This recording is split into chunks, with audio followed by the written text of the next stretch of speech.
Hi, and welcome to episode 17 of Differential Diagnosis, where we're differentially diagnosing season 1, episode 18 of House MD, called Babies and Bathwater. My name is Harvey, and along with me, you're also going to get about an hour of Gaz as well. Pleasure to be here. Ready to toss you out of the bathwater and create my own House MD podcast. Jesus Christ. There's not the market's saturated. There's not enough room. Oh, damn. We can't start competing now. We've got to stick together. Wow.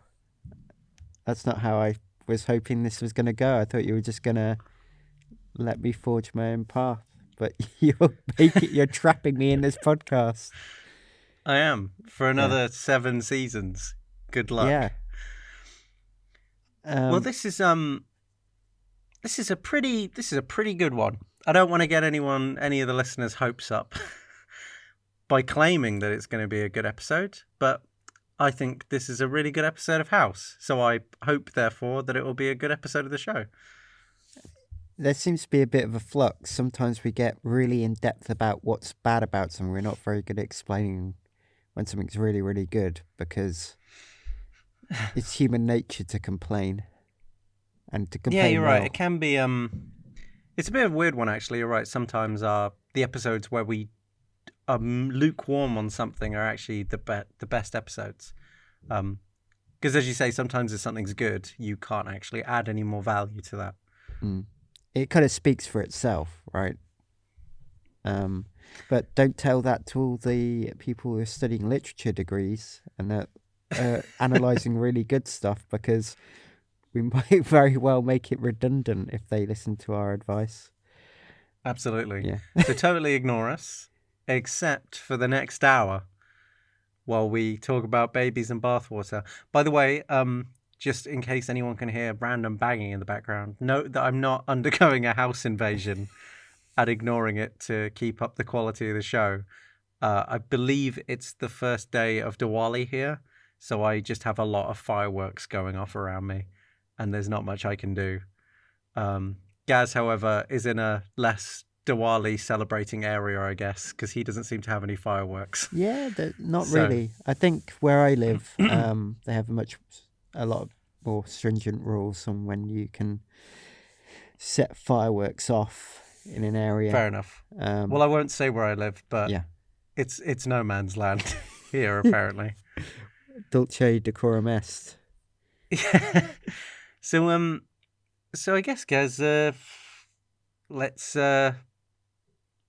should we just do the synopsis? Well, yeah, of course. I'm very much. Unless you got any like wacky house banter that you want to get out. Well, I think it's important to note this is the end of the Vogler, or AKA Vogler, or AKA Vogels quintology. I think that's really important to bring up, because it's an end of an era, a very sadly short and brief era of House.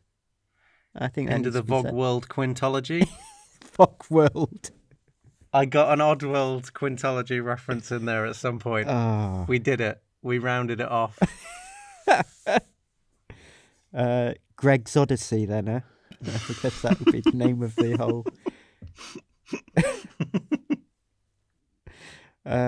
Foreman's Exodus. Actually, Cameron's Exodus in this episode. Yeah, it is. It was. But yeah, that's something that we need to address. Obviously, a character imposed. You said that like it was our fault. No, I mean, I want to address the fact that Vogels is leaving our lives. Yeah.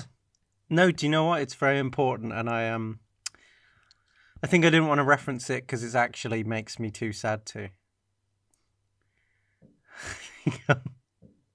No, absolutely. Go on. Go ahead. He was a character who was imposed from upon high, and he has been summarily excised from the universe, which I think is a good thing. And you know what I'm like. I have a very dim view of Vogler because of Vogler or Vogels, because Well, he was just a forced character, but you seem to feel as though he had like some sort of inherent worth as well. I think, well, I guess, yeah. I mean, if we're going to start talking about Vogler, We should. how do we know if he was imposed for a certain number of episodes? Like, was it like 4 episodes and then David Shaw said, look, this clearly isn't working. Can we get rid of him to the producers? Or did the producer just insist on it for 5 episodes? Or because it's a bit weird that it only like the way that the producers literally forced his hand and threatened to like cancel episodes if he didn't include Vogler is like clearly it meant a lot to someone. So it's very weird that the Vogler arc has been so short in the grand scheme of things. Yeah. Do we know an episode total, or do we just not know anything beyond that? I think it's one of those behind closed doors discussions that happens in production. I think they kind of gave the character a try and they said, look, it doesn't work, or look, we've done it. Can we now get on with the show I want to make? We'll never know. I think we would have to ask David Shaw ourselves what happened. Well, I think like this is maybe a bit of a desperate plea. We are attempting to do this. Yeah. But if somebody has any contacts for one of the writers of House, we would love to be able to interview someone on the show. Not as like a conspiratorial like grilling on Vogler in particular, but that would definitely be a subject that we'd love to cover because these kind of things are fascinating. Speak for yourself. I'm going to be interrogating every single person I ever come into contact that's had any involvement with House MD about Vogler. But yeah, maybe some of the questions. Yeah, I mean things like that are fascinating because it's the end of the Vogler quintology. It's we have different thoughts on it, and I'm sure we'll get to those again later, and we've talked about them loads in previous episodes. Yeah, if we you've did. Been listening, but it's like why is it over for something that was so important to a producer? Why is it over in 5 episodes? Was it important to a not producer? Not that it ends badly. It's just over quickly. It's a bit weird. It wasn't important to a producer. It's important to the head of Universal. It was that important. It went to the It's top. so strange. And I just don't know why it ended, and I'd like to know. Because I think your theory of that they did some episodes. Well, this is the thing as well, because I'm not entirely, because they obviously they film House in advance of showing it by quite a lot, so I'm not. That's my like knowledge of how like television production works. Yeah. So it's just I just find it weird that a producer or the head of Universal would be so controlling as to threaten to remove House MD episodes in order to get Vogler in. Yeah. But then there's only that 5 episode arc. Like, did he just want 5 episodes? Because I don't really see how David Shaw would then convince him it's not working, because like they wouldn't have audience numbers. Yes. In time to write and film an episode, right?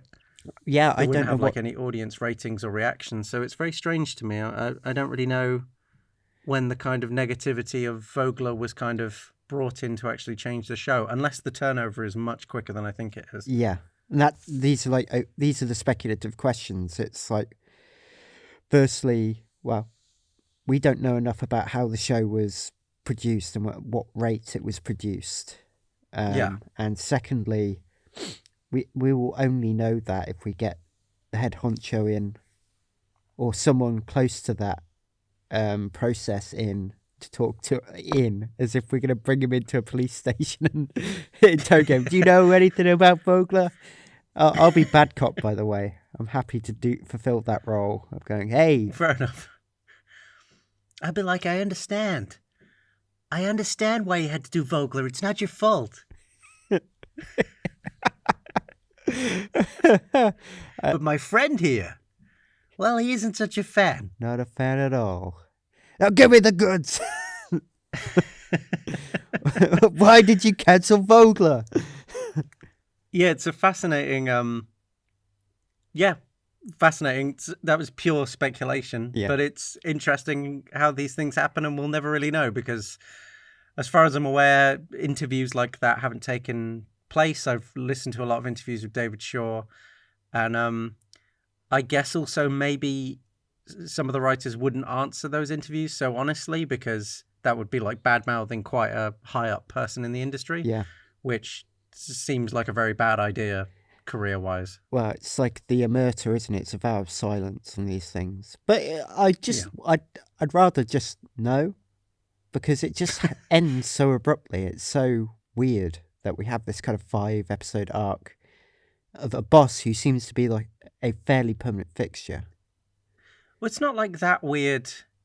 It's only weird in the context of it. Like, as just a little arc, it's fine. But it's more the background, like, negotiating and blackmailing that went into getting it on air.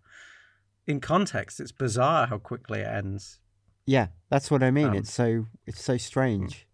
So totally strange, because it seemed to be building up to this kind of this cat and mouse game between House and Vogler, or Vogler, and then it just peters out.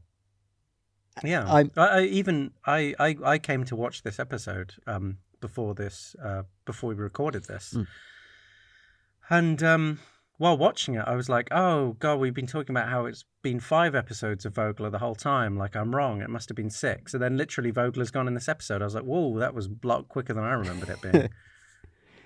I thought there was a 6-parter. I thought it was like the Vogler hexology, but it wasn't. And I was like, oh, I genuinely thought that I was inaccurate for a period of time because I was just amazed how quickly the subplot of Vogler going just disappears in this episode.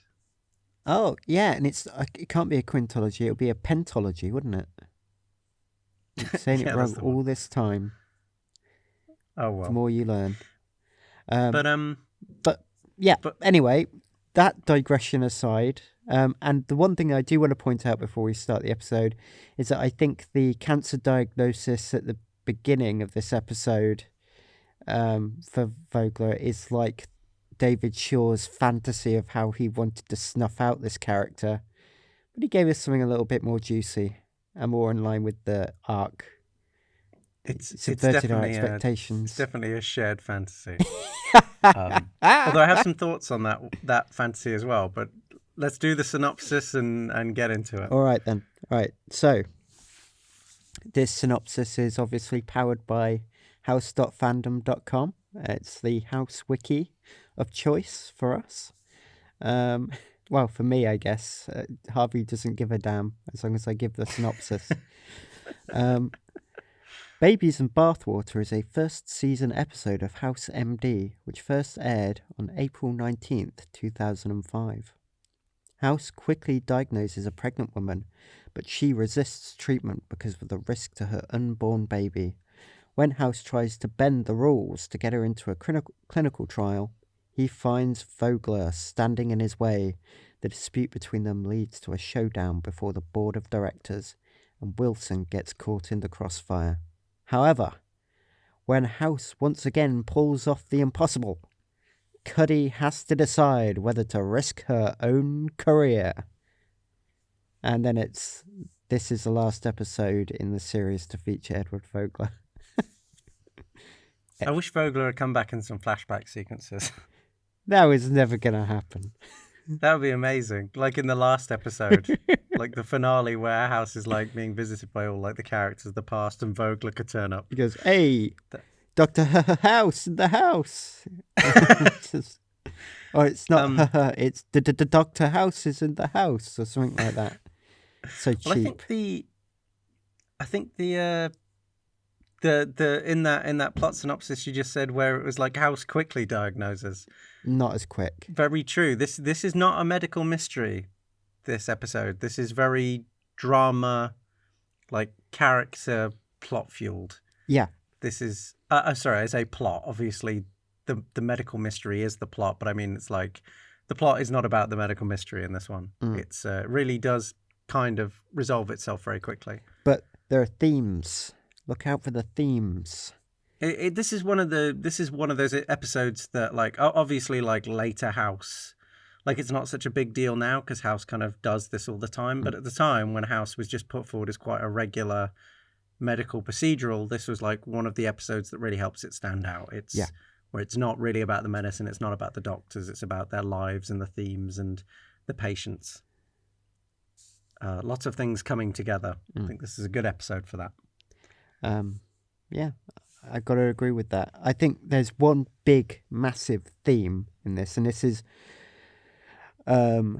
characteristic of David Shaw being involved in the writing of an episode, which he is, and he's sharing the credit with what's his name, Peter Blake, who actually writes throughout the entire show. So he must be a permanent fixture in the writers, in the writers' room. Oh wow! Yeah, but there's always like a big overarching theme, and it's about a kind of behaviour. But we'll get into that. It's great. Or a way of trying to process and trying to do things, and how it always comes up short. But there we go. Well, if that 12-minute intro hasn't gotten you interested, then I don't know what else will. So we've heard the synopsis. We know that this is the final time we're going to be talking about Vogler, although I'm sure we'll force in some more references later. Rip. But for now, let's sorrowfully differentially diagnose Season 1, Episode 18, Babies and Bathwater.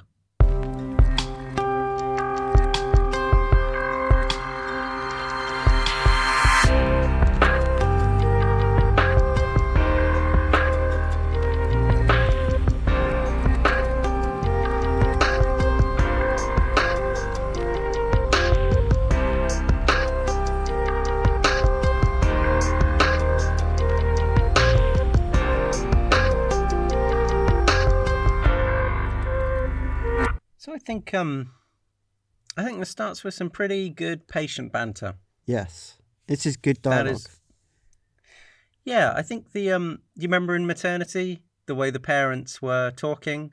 I think this is even better than that. I think it pretty much does what that did, in that you kind of just establishes a happy couple. Yeah, who like each other and clearly have a shorthand to get along. But I think the parents in maternity were specifically talking about their baby. In this one, they're kind of having a conversation about something else. They're having a conversation about the night they just had and how the husband was a bit drunk and was a bit of a fool, which I think at least establishes a bit of his character, that she's kind of the more mature one, which is reinforced throughout. Yeah. I initially thought in the horrible recesses of my mind, it was the brain thing was a result of being so falsely sincere. But so you're going to be a great daddy. Yeah. Sorry. Well, this does have the zoom into the head CGI, which there's a lot of that. That must have cost a fortune at the time. I don't know why they do it so often. Yeah, we don't talk about the kind of the anatomy visuals that much, but they are a kind of hallmark of this season, especially because they're there to kind of try and naturalize that this is about medicine and people being sick and something's going wrong. Well, yeah, because we were actually talking about it in a role model. Yes. Last week, that because there was when the Gary White when he was feeling ill, the patient. Kind of the camera was cutting, it was going all over the place to establish that he was feeling ill through the camera work. Yeah, and not through the visual. And then you said, and then you were like, oh, because usually they do the CGI thing. Yeah.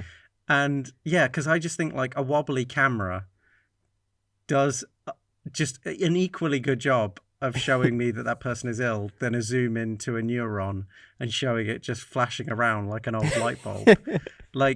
I don't know. I think that they definitely tone down on the CGI zoom ins and make it all more about using the cameras and the visuals to actually express how the person is feeling. But it's a hallmark of the season. I do like it. It's very campy.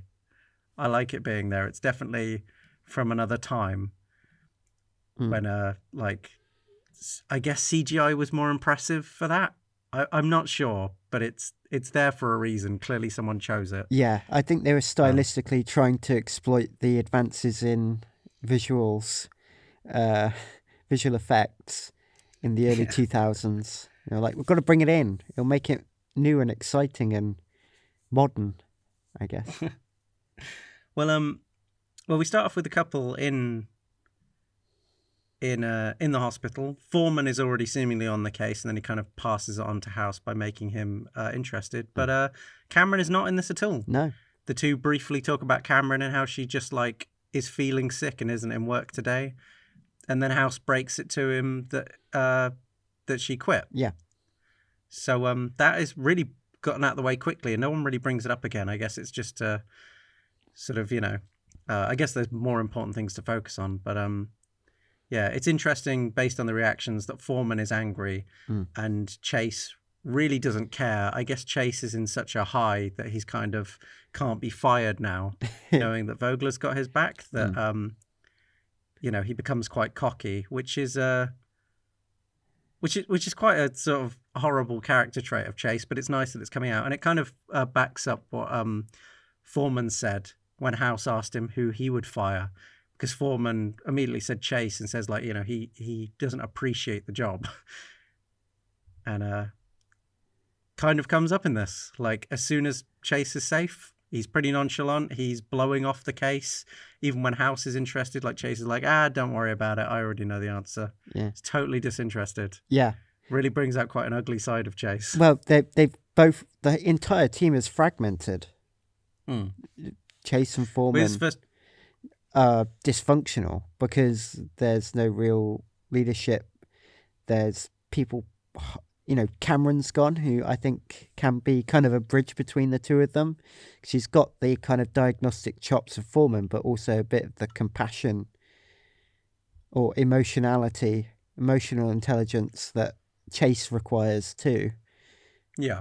To kind of bring the team together. And I guess also with House becoming a kind of compromised figure, it becomes very difficult for them to work as a team. Well, yeah, because House is literally hiding in a clinic. Yes, he is completely compromised. Yeah, the lack of leadership is, everything's fallen apart, and it's kind of brings out the personalities of everyone. Like, Foreman is still extremely professional, very driven. Cameron has obviously gone and sort of self-sacrificed, and like Chase, because I don't think Chase is an empathetic, like, as you said, like, he is an empathetic character. Like in Damned If You Do, he was extremely empathetic to, like, the nun and a few of the children characters throughout, except for the fat one. He didn't like her. Yeah, which was complete. We've discussed that irrational choice at length. But Chase has, like, I don't think Chase is being inconsistent. It's interesting that Chase just has such a, like, he's not like he can be like empathetic like a normal person, but he's not like Cameron. It's not like a staple of his personality. Like, he's also quite a lazy person. I guess very House-esque in that way, because House is certainly very flippant on who he cares about. Also, let's just honourable mention to Foreman for basically calling Chase a pussy. Yeah. Yeah, what's the exact word he uses? Here, pussy, pussy, pussy. Oh, yeah, he does, yeah. Which is just, what? This is supposed to be primetime television. Yeah, but he meant cat. Yeah, sure. All right. So he did it. The other thing we didn't mention is Foreman, not Foreman, House's little dream, which I think is David Shaw's fantasy for Vogler. Absolutely. And yet again, another scene set in someone's head. Yeah. The show started doing this. Yeah. I like it. Yeah, it's getting more psychological. But the thing about that scene, which I really like, I mean, obviously it's quite a funny scene, and it's sort of like this, as you say, this really stupid fantasy of House wanting Vogler to die, plus also it's like David Shaw kind of talking about the character as well, that he's literally wants to kill the character. But he does. The thing I really like about that scene is that in House's dream, where he's imagining himself, House does not have a cane. No. Which I know is used, obviously, to kind of make you think, oh, there's something up with this scene. But I think if you take it from, like, outside of that and just imagine that it's actually House's imagination world, yeah, like House doesn't see himself as a man with a cane. Yeah, and he's had the cane for quite a long time now. Yeah, he has. Because I know that I watched an interview with Stephen Hawking. This is a bit of like a sidetrack. Yeah. But in an interview with Stephen Hawking, like now he is, well, he doesn't anymore because he's dead. But at the time, he said that he when he imagined his voice, he imagined the robot voice now as his voice because it had been so long.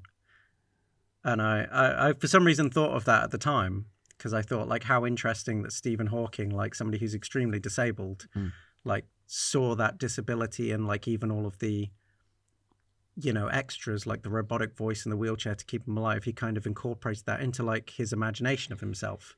That's how he heard his voice. Whereas House totally denies his cane exists in his imagination of himself. Yeah. Which I thought was quite interesting. Yeah. We also get into the clinic case, which is vegan parents bring in emaciated child. Emaciated child is diagnosed with pneumonia, and the baby is now going to be admitted and given an IV, a vegan IV at that. But this is all part of the general theme of this episode. It's a good setup because it's very, very quick. It's only like, what, a minute, maybe max, that they go through that entire a minute and a half max. They go through that entire first scene, but it leads on. It builds up really well and it incorporates itself into the theme quite well as well. Well, I think you recognise the theme better than I would because I sort of enjoyed this episode more for like its dramatic elements. I didn't really notice a tying theme necessarily. So do you want to go into that? I think I'll leave it until we start getting to the main dilemma. Okay. But I didn't want to... I just wanted to say it's part of that kind of this like jigsaw plot that's going on within the episode. Fair enough. We have the first actual confrontation with House and Vogler. And Vogler is completely... he turned into a big villain. He's just a villain now. He's just saying, I'm going to destroy you. I'm going to get rid of you. You're done. You're finished. Well, yeah, it's increased to he now wants House's resignation now. Yeah, not just wants him to do stuff so he can prove that he's a bitch to Vogler's kind of will. He is now being told, you've got to go. You've got to go. You've hurt my financial interests now. It's over. But it's one of those really nice episodes as well where it's a lot like in that episode where Cameron and Cuddy and Vogler were in her office like doing the numbers on whether or not they should keep House. Yeah. I believe it was heavy.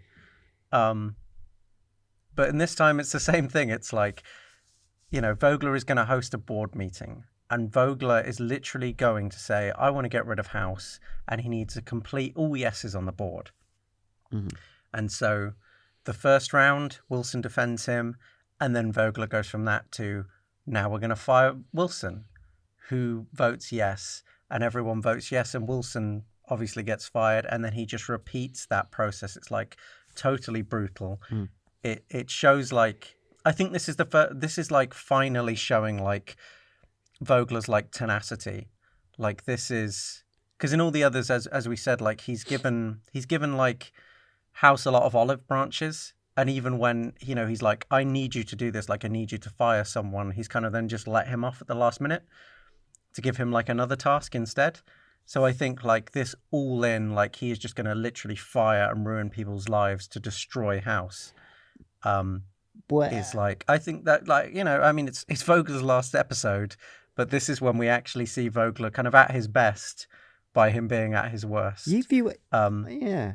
You I also like this episode as well. Sorry, I mentioned the Cuddy and Vogler doing the numbers thing because at the time it was very funny that House just kind of went about his own business while this huge subplot was going on, like about House's future. Yeah. And this episode has exactly the same. Like House is just continuing business, totally ignoring everything, while this huge subplot is going on that is ruining people's lives, and it's all about him. Yeah. Anyway. I'll get back to that in a second. I just want to also bring up that we're into the second phase of the clinic patient. The job's worth authority figures come in, being entirely unsympathetic as usual. Absolutely. Thank you, David. David Shaw, classic. David Shaw's brand of stick it to the man.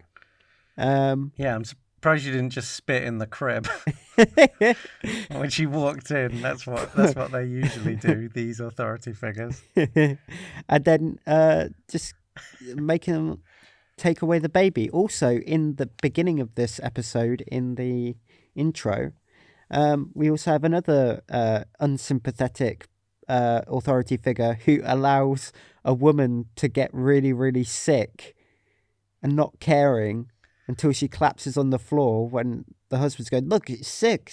And he's like, I don't care. Get back in the car. I'm going to arrest you. Oh, yeah, you're right. The cop is totally like... I did mean to say it while we were watching it, but yeah, the cop is totally unsympathetic. Yeah. Once again, it's very funny. It's such a running thing. It's hilarious. Yeah. And it's great that this is actually written by David Shaw, this episode, because we've had two. It confirms our theory that we've been kind of running testing throughout this entire season of... It's hilarious. Yeah. But I want to just get back to the Vogler thing now.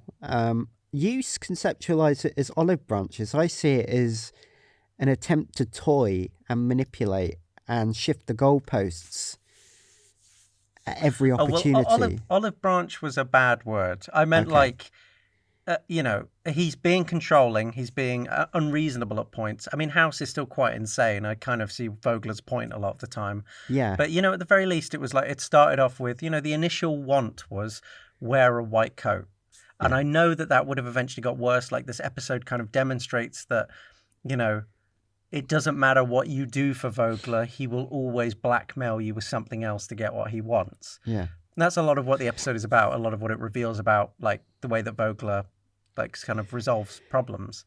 But yeah, like, if you look back at that, this all sparked from House refused to wear a white coat. Like, the fact that it's come to this point, that's what I kind of meant. He's like, there have been ways out of this. I think that it probably would have always ended up like this. Like, Vogler would have eventually have fired House regardless. But, like, it's not like House handled this very well. Or at least he never vocalizes that he knew it would end up like this, in the same way that Cuddy observes when she tells the board members to actually vote for what they want, because they'll never actually vote for anything of meaning again if they give in to Vogler and his threat of taking away his money. But sorry, go on. Yeah. I was correcting myself. Yeah, it's all right. Yeah, that's fine. I just see it as repeated injuries to House to just make him supplicant to Vogler's will. At every opportunity, everything, nothing is good enough. Someone gets fired, that's not good enough. They make the numbers work, that's not good enough. And I can see what the underlying reason is sound. He doesn't like House. He doesn't think House is profitable for the medical mission of the hospital. He doesn't think House plays by the rules, and actually in medicine he thinks playing by the rules is the most important thing because it cultivates reputation, it makes sure everything is orderly, and it saves lives. And yeah, Vogler would frame that in a more capitalistic way of saying it makes money, it brings people in, we cure diseases, we get money from that.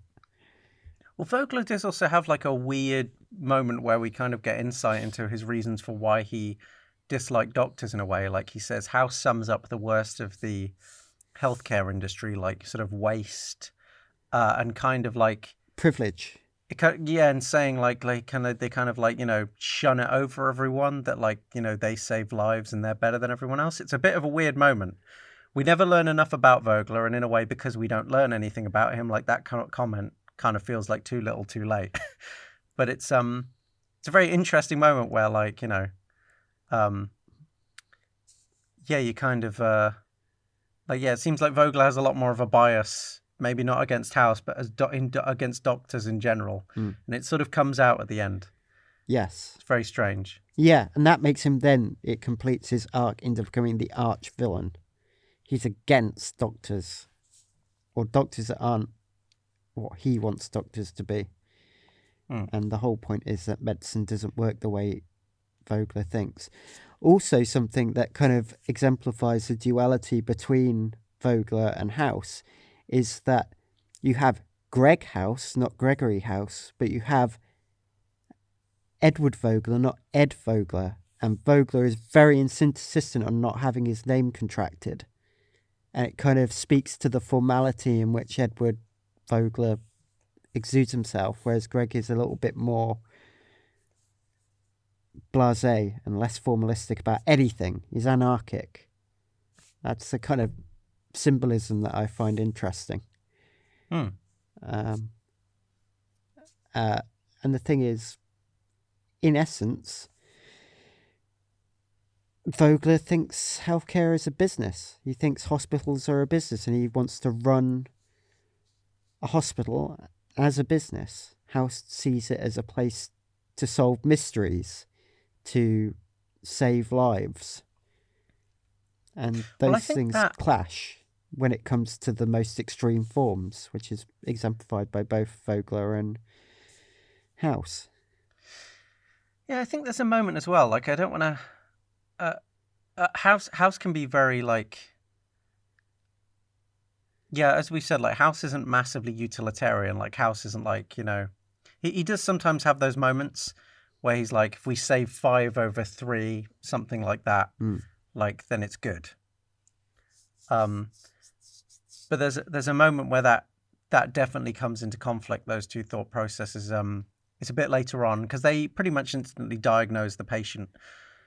And then it's just about really... she's got cancer, a very aggressive form of cancer, and she needs to have some treatment, but she's also pregnant, and she doesn't want to have a C-section too early because the baby has like an 80% chance of living. And so it's really the boyfriend and her kind of arguing over this and not really knowing how to deal with it. So but there's a moment where House tries to, gets her a C-section. He finally convinces her. You missed out a crucial part. Oh, go on. Which is, it's 80% chance if she has it now. If she waits a week longer, then the baby has a 90% chance of surviving.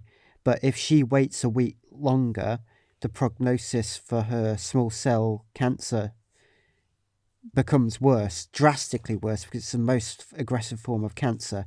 That's where the dilemma is. No, true. Sorry, no. That is a very important way to frame it. Yeah, sorry. But, I mean, hey, it's why the episode was written that way as well. Yeah. But it's, but yeah, there's a moment where they get her into a C-section, and then Vogler pulls her out.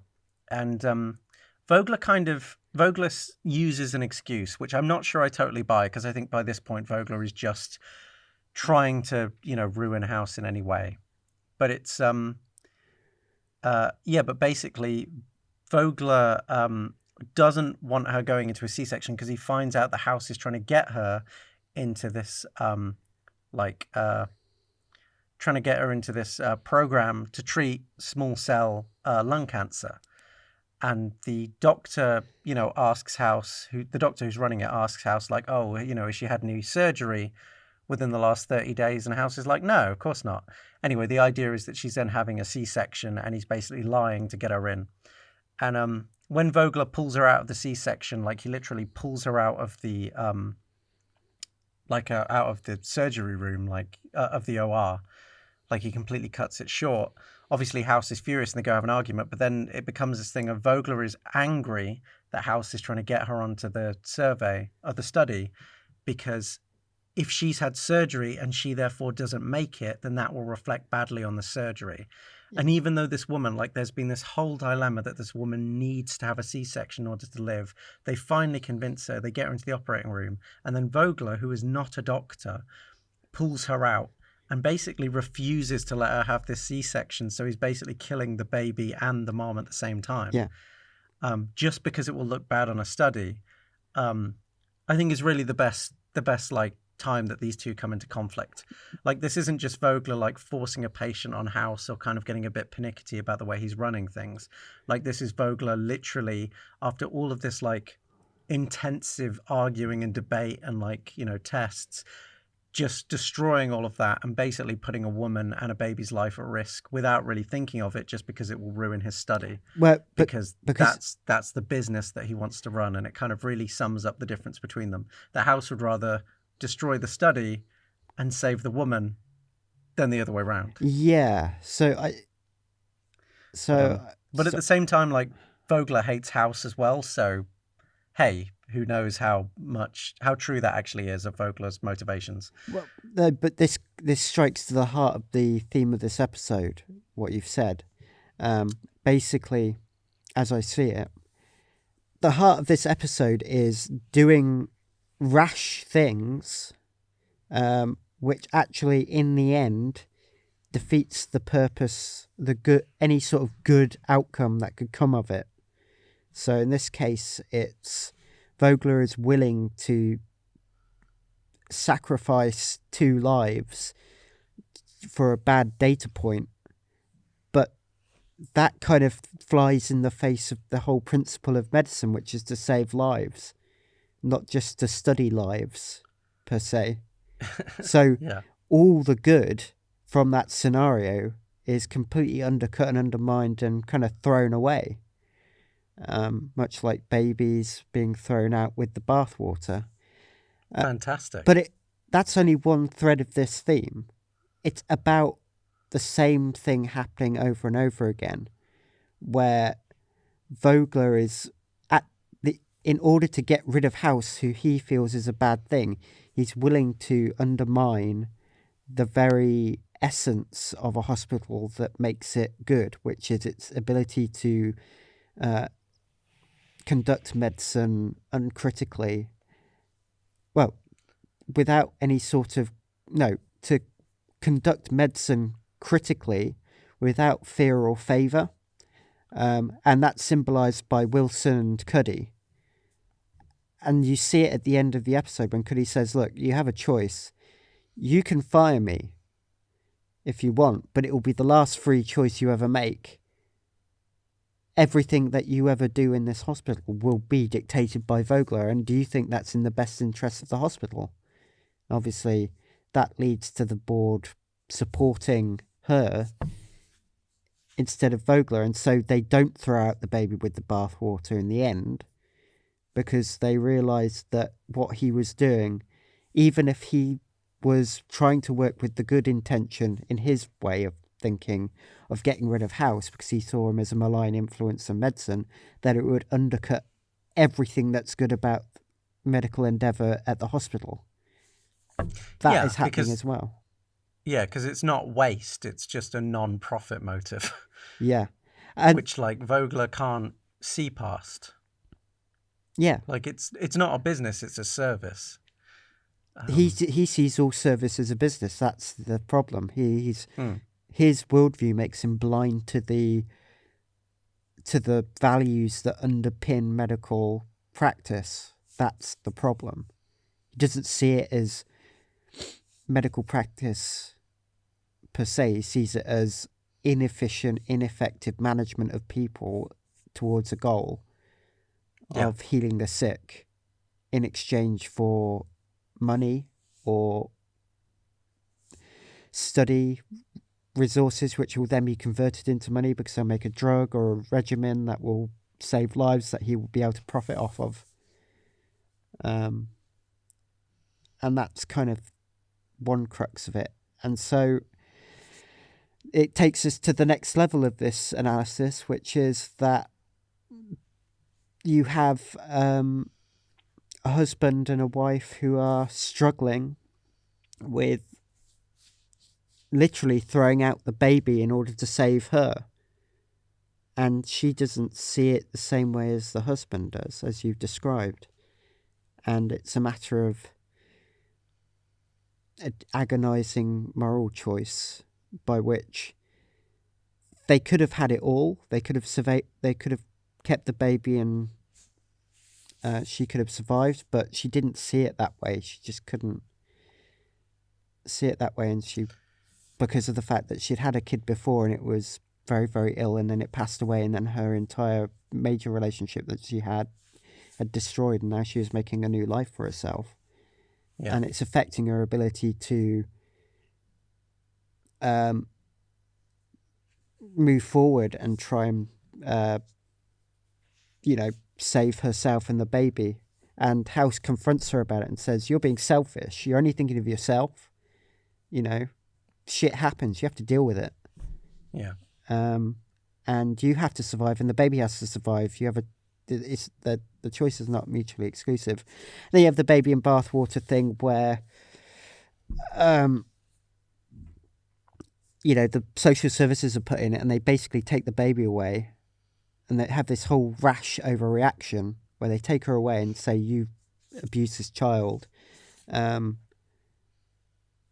and outcasting the parents as a means to try and protect the baby, but in the effort of doing so, they're depriving the baby of their parents, with the false premise of that they were harming her with this insane vegan diet, but actually it was a genetic disorder. It was unnecessary.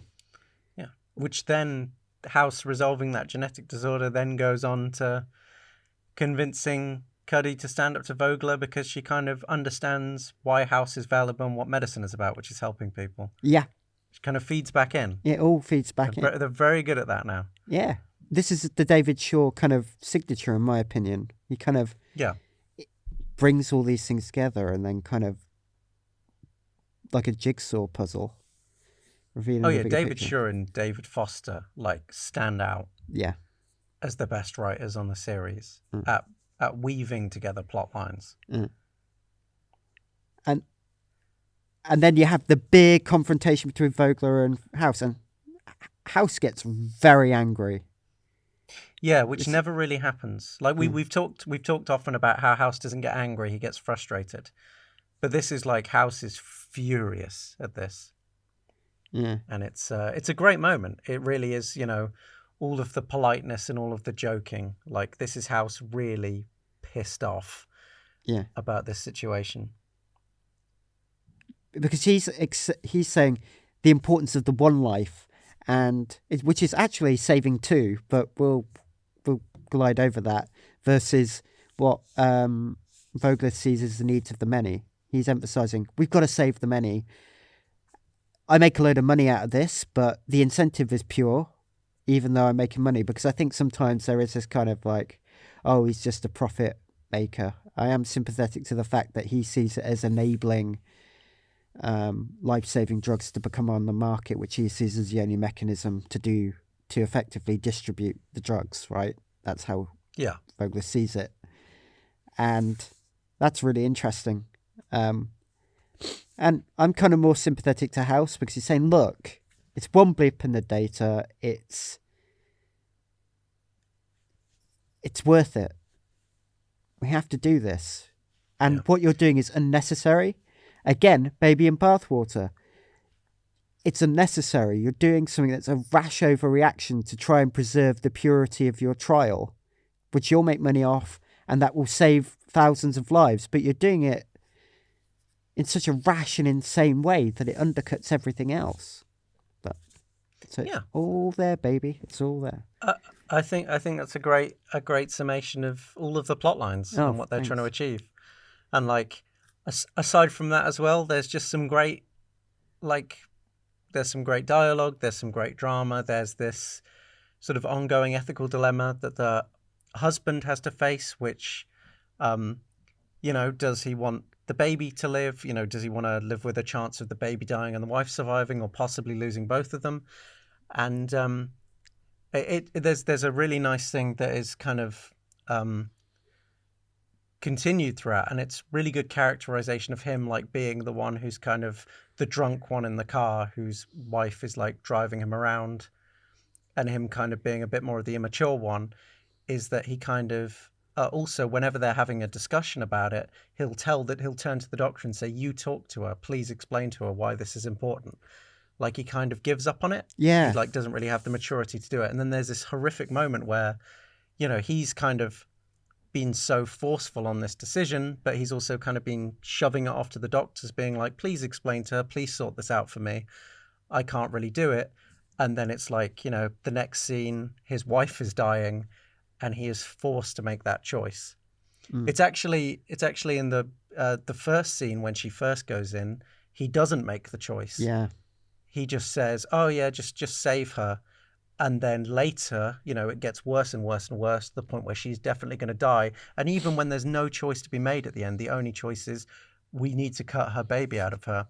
House goes, confronts him in a really great scene, but he takes him a long time to make that choice. And it's a really nice little character arc of his. Like it really establishes him instantly as quite an immature person. And he really waits until the very last second to make that decision that's right for his child, because he just can't make the decision to kill his wife.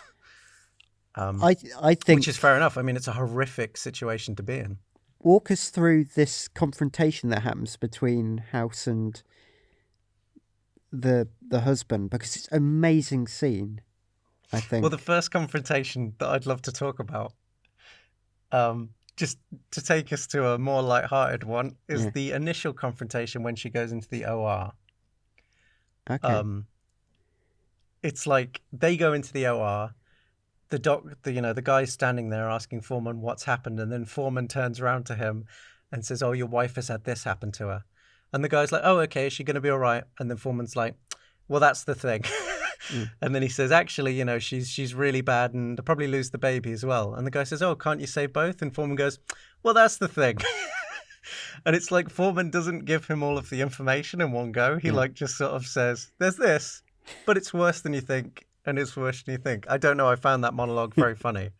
The way he kind of like have you noticed that with that scene? It's just Foreman talking for a very long time, but like not giving him. He doesn't like establish the situation. He doesn't go, right, this is an emergency. This, and this. We need to get going. Like they're in the OR, presumably setting up, and Foreman just turns to him and goes, you know, there's this. But it's a little bit worse than that. And, you know, there's this as well. I find that first confrontation hilarious. I don't know why. But yeah, the second one with like it's very important that House forces Foreman to stay, and he goes to do that confrontation. He confronts that guy. Yeah, he grabs and like him. he is very like, you know, I mean, he even says like, you're gonna feel like crap for killing your wife, but you have to do it. Yeah. And it's like just like, yeah, it's just fantastic. It's just direct. It's written like House is saying it as well. It's like House doesn't like put on sentimentality. It doesn't. I think a lot of shows would definitely have kind of given into that moment and had House like being really sympathetic and being like, oh, I can't even begin to understand what you're going through. Like House doesn't do that when he negotiates with stressed out people. He gives them like the bare facts of you're going to kill your wife. It's fine. Like you have to do it. And I really like that the show does that. Like the emotion comes from the moment and how that man is feeling, not from like House empathizing with him. Yeah. It's not sentimental in that way. I like that the show has the confidence to just have a horrific, dramatic moment going on and for you to kind of empathize with people in the scene rather than just having everyone empathizing with everyone. Yeah. So that it's like, you know, it's like clapping and laughing in a sitcom. You know, if everyone's feeling the same thing in a scene, then you can go, oh, I know how to feel. But like the show doesn't do that. And it's a fantastic confrontation for that reason, I would say. And it says a lot about why House is such a well-written drama. I think this gets at the even broader theme of this episode. It's about choices. Yeah. And when to take the right choice at the right time and when not to. And being accountable for your choices as well. Wilson pays an ultimate cost for his choice. And he doesn't feel that House is really sympathized or connected with him. Yeah. He's like, look, you don't care. My life is shit. My marriage is terrible. And my best friend doesn't really care that I've made this sacrifice for him. And House kind of shuts down as usual when in confrontation. But House does say, you know, he doesn't say anything. Like, in classic House style, like House doesn't then give a big speech, but Wilson Yeah. just says, you're acting like it doesn't matter. And all House says is, it matters. Yeah. And that's like the Gregory House equivalent of like bawling, crying on a table in front of him and begging for forgiveness. Like, that's about as much as you're going to get. But Yeah. I think that's like, because I really remember those moments. And I think I've watched an interview with Hugh Laurie where he was saying he really liked the small moments they got right in the characterization. And I think there's that and the moment in Detox where Wilson says to him, like, you've changed. And House then slams his cane on the table and goes, of course I've changed. Those moments where like House really openly reacts to something, the best moments. I really like them, even though they're like last for about 2 seconds. But it's an important moment in House and Wilson's relationship. I think anyway. I don't know if it stuck with you as much as it did with me. It was interesting. I thought he did at first. I guess I'll retract my he completely shut down because he did say it matters. Yeah, well, that's it. But he did seem a bit shut downy in my opinion. But whatever. I think that was like him avoiding a shutdown. Yeah. Like he was still looking at the floor. Yeah. The most he could do was go, yeah, it matters. And also, then you have you had the husband. He didn't want to be accountable for any choice, and didn't certainly. He kind of said, "Look, we need to do it this way. We need to save both of us." And he didn't carry his convictions as strongly with his wife, who was in an emotionally compromised position because she hadn't told him about her past. If he had known... Did you find it interesting that she had like a hidden secret past, but it never came up? It was never like a point of revelation between the couple. It was just kind of a thing. Yeah. I think in a way, to me, it kind of felt like a bit of a lazy way to give her more motivation. Like I totally understood why she was protecting her baby. Like I don't need an extra backstory about her having had a disabled child. Yeah. Like, but it was... You're pregnant with a baby and you've had several miscarriages. You're about to die. Your baby might be the only chance for you to pass something on. That was enough for me. I didn't think it was necessary, but I did find it interesting that it didn't come out. It wasn't like Fidelity where it was like, terrible, I'm going to leave you now. Like he doesn't find that out after his wife has died and have to live with the guilt of it. It just kind of never gets brought up. But the whole point of that, I do think that had a purpose though.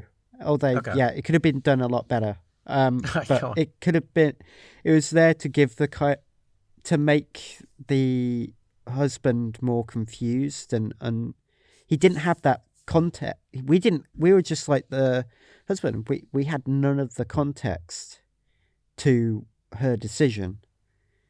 Right. Yeah. And it made us a bit kind of like, huh? But why are you going this far for 10% higher probability that your child will survive, but definitely decreasing your ability to survive? Why are you hanging on to this?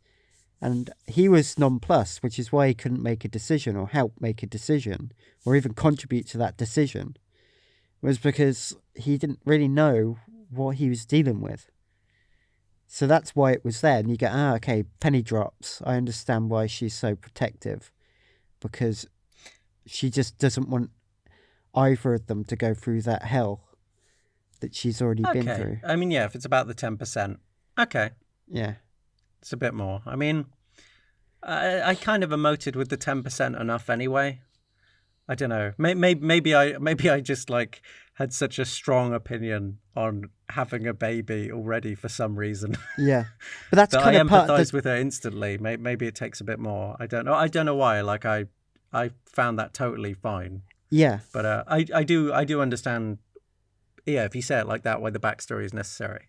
But your biases are part of the story, which is why it makes this episode so good, because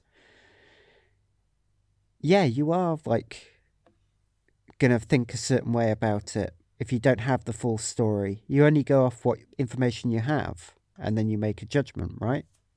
Yeah, true. And so the whole point of that arc was that you would see it from your own perspective of, hang on, you have an opportunity to save both of you. Just have the C-section. Just have the C-section. From us, it just seemed so straightforward, and it seemed so straightforward to House. because he didn't know either. And then all of a sudden, he knows that and says, "Okay, cut the crap."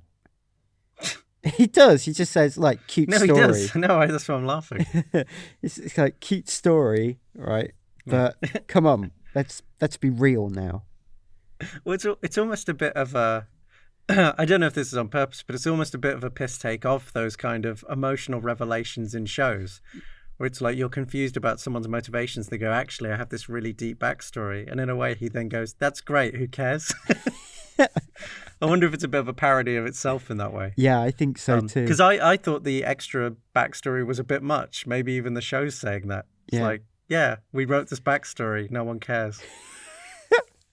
I mean, that's a good way of putting it. I think that does make sense. Yeah, because I did think it was a bit much, but who knows? I mean, not a bit much in a problem way. Just like, I was just like, But I totally agree with. I would be extremely pissed off if I was the husband. I would be like, could you please not kill the entire family? Yeah, I totally get the husband's position. He saw it as, you don't want to. You want to spare me pain, but you're willing to destroy the family at the same time. That is pain in and of itself. That's quite grievous. Yeah. But getting back to my point, it's about choices and why we make choices, and when our choices are too rash, they actually eliminate all of the good when we're trying to get rid of the bad in a situation. Vogler wanted to get rid of House because he saw it as bad for the good of the hospital, but ended up, compromising the integrity of the hospital in the same way that the mother was willing to save the child at the expense of herself. She's willing to sacrifice herself for the integrity of the family, or what she saw as her child being her future, at the expense of a relationship and a future with a husband at all costs. Yeah. Which is so rash. And it's the same with Vogler as well. Like, just this, I either run the hospital or I don't. Yeah. So binary. Just this, like, I'm going to take... I mean, even Cuddy says, like, you're going to take that $100 million and, like, literally end up killing people. And he's literally like, I don't care. I don't like House. And it's... Yeah. So it was an episode named after the theme after all. I just didn't really pick it up to that degree. Well done, Kaz. And the other thing is, Cuddy made a rash decision in trying to protect House by keeping him away from controversial cases, by having a child put into protective custody, and thereby missing the whole...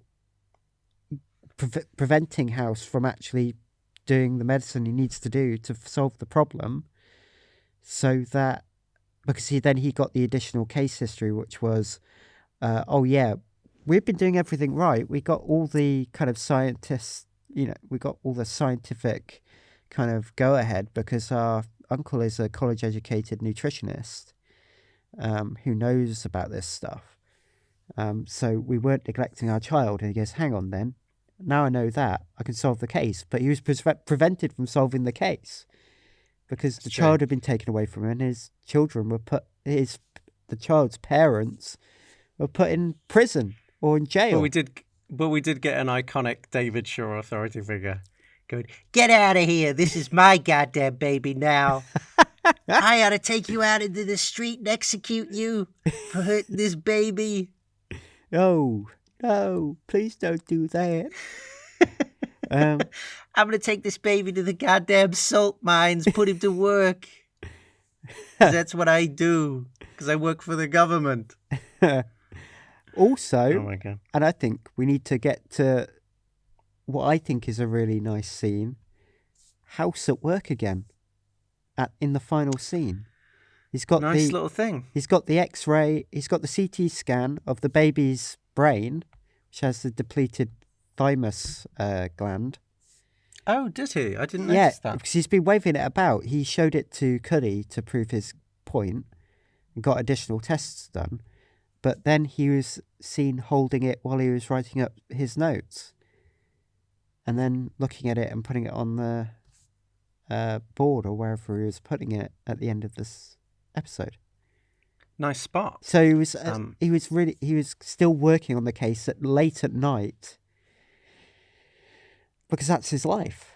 I guess kind of showing why he's such a good doctor. Yeah, because he's not like Mr. Magical. As we've said in the beginning of this whole podcast, we said the thing about this is not like he has a magical power. He actually works hard.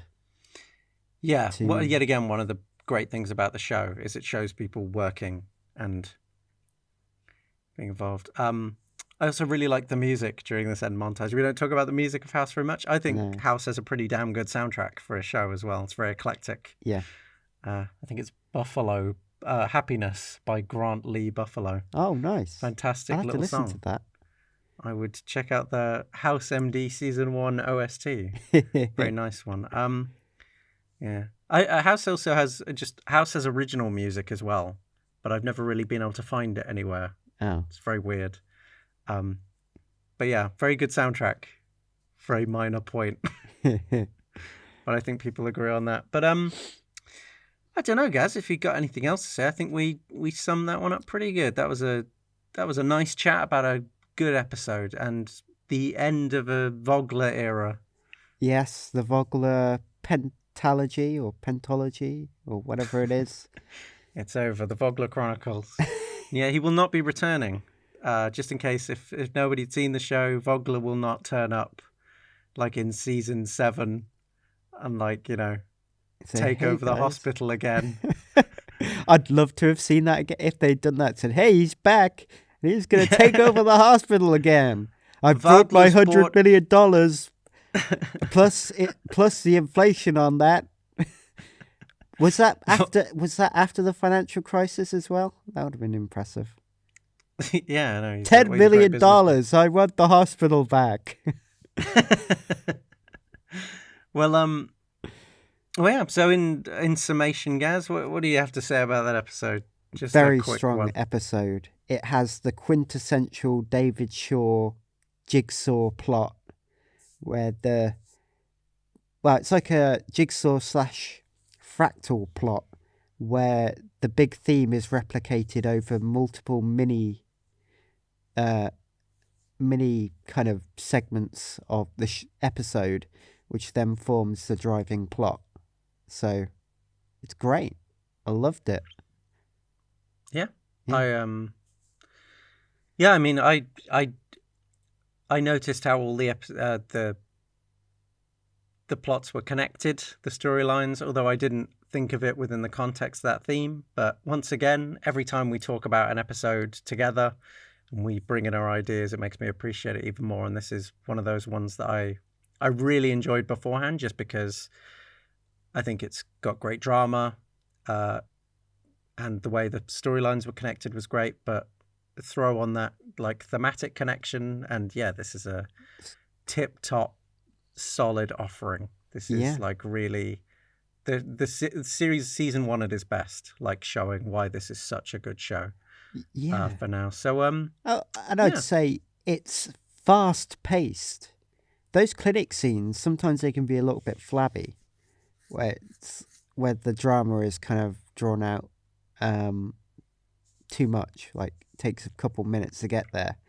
This was, here's a minute of this clinic scene, here's a minute of this clinic scene. It just keeps going. And it's quite fast. Absolutely. There's a lot in there. You've got the patient, you've got the clinic scene, you've got Vogler, you've got Wilson, you've got Cuddy having issues as well. And then the way those interact, then Vogler starts interfering on the patient story. It's it's tightly written, which is a very vague statement, but I guess it's a scene is quick and yet you don't feel like you've been ripped off or it's been rushed. Yeah. And that happens for every single scene. Yeah, every beat is hit really well. It's fantastically written. You're right. It's there's a lot going on in this episode. Usually the best episodes, if there's a lot going on and it's all like, it's actually usually the episodes where there is the most going on. I find the episodes that I'm not particularly a fan of, like sports medicine, there were actually very few plot lines. Yeah. And I think it's weirdly, I haven't seen a bad episode where there's loads going on and it's badly handled. It's actually usually the episodes in season 1 where there's loads of plot lines going on and they kind of work effortlessly together. It's almost like if there's a lot going on, that's kind of usually actually an indicator that it's going to be a good episode. Yeah. And also an honourable mention to the unmentioned clinic case that happened in this episode, which was a man's what was it? His he had hemorrhoids. He had hemorrhoids. That was it. Fantastic. That didn't get any deeper No examination. I think there's regulations on that about how deep you can go. But yeah, 10 out of 10. 10 out of 10. Given arbitrary. Wow. Yeah. So well, TV.com gave it a rating of 8.8 out of 10. That's lower than the pilot. That is criminal. I just looked up their rating for the pilot. Like, that's ridiculous. Anyway, anyway, thank you very much to everyone who listened. As always, we appreciate you listening. We hope you enjoyed it. Like, we do this for fun, so we hope that people have fun while listening to it. Little nice extra. We for the rest of this season, because after this season we're going to take a few weeks break, but the rest of this season, every Thursday we're going to do a DD Extra, which is as we mentioned a few podcasts before, it's literally just like an extra episode, sort of where we discuss themes like characters. It's not going to be like jumbled. We're going to pick a subject on each one, but yeah, we have like a range of subjects that we're going to do this week. So this Thursday, we are going to be talking about our least favorite episodes. We were initially going to like pick 3 worst episodes, but we were actually looking through season 1 and we realized actually all the episodes are pretty damn good. So it would be a bit arbitrary for us to pick worst episodes because we don't really feel that they're any worse. So we instead are going to pick 1 episode each that we think is the weakest and try and like identify to each other why it's the weakest and discuss them. So if you're interested, join us this Thursday. As I said, we've got one coming each Thursday as well as Monday. And yeah, if you want to know more, like follow us on Twitter at HouseMDcast. You can follow us on Facebook at Differential Diagnosis. And yeah, just leave a rating if you want. That'd be nice. But other than that, just tune in because we'll be there. We will. Excellent. So, but anyway, thank you very much for listening from me, Harvey, and I assume from Gaz. Maybe. I don't know. All right. Excellent. Well, we'll see you on Thursday if you're interested. But until then, see you on Thursday or Monday.